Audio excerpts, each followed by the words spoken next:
Mac from Carolina Beach, North Carolina, from the website. And he says, I'm a little confused about the idea of looking at quality and looking at dividends. Are we supposed to look into the broad list and do our own research?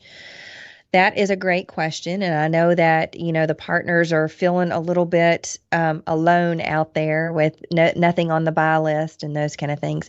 What I would say is that if you really have to put some money to work right now or make some changes in your portfolio, you can look at some of those things, but where I would start is I would make sure that your cash positions are good. I would make sure that if you're in the ETFs, if you need to do any movement into those areas based on your asset allocation model, that you focus on that first and some of the Timothy funds. Now, don't make that a temporary strategy in the Timothy funds because they do have, if you're doing it on your own, they do have a commission for you to go into them. So you don't want to look at that as a short-term strategy because, you can really hurt yourself if you go into them now and say, the buy list starts back up in a couple of months and then you sell all your mutual funds and do that. You're going to really hinder yourself because you're going to pretty much, unless it moves up by 5.5% or more, you're really going to just hurt yourself because you're going to pay a commission to go into them and then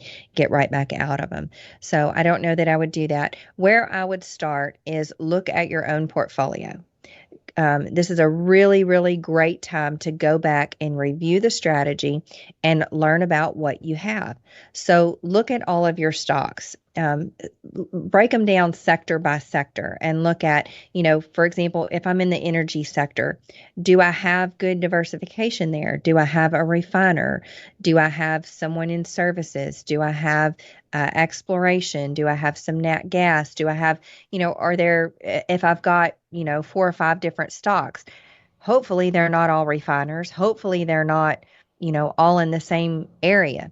So look at those.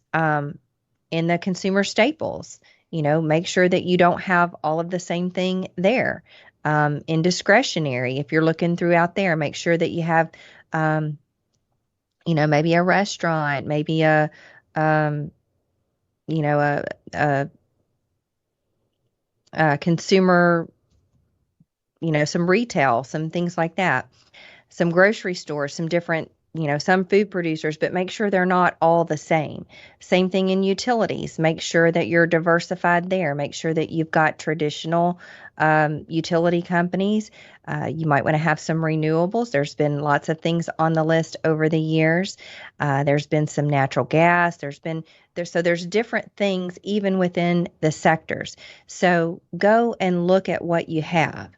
Look at, you can go back and you can look at the dividend history. So if you are, I would say, in that 55 and up age range, go through and make a list and write down what the yield is on every single one of your stocks.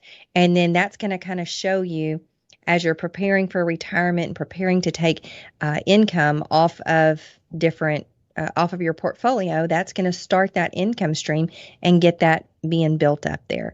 So use this time period, not to necessarily look for, if you want to wait for guidance, which I think has always been the strategy here at Financial Issues, is to not buy off the broad list because there were just some things that were there that have never been on the buy list. So unless you really have some background and some experience in picking your own stocks, I would kind of shy away from that right now and just start to look at what you do have, what your diversification is.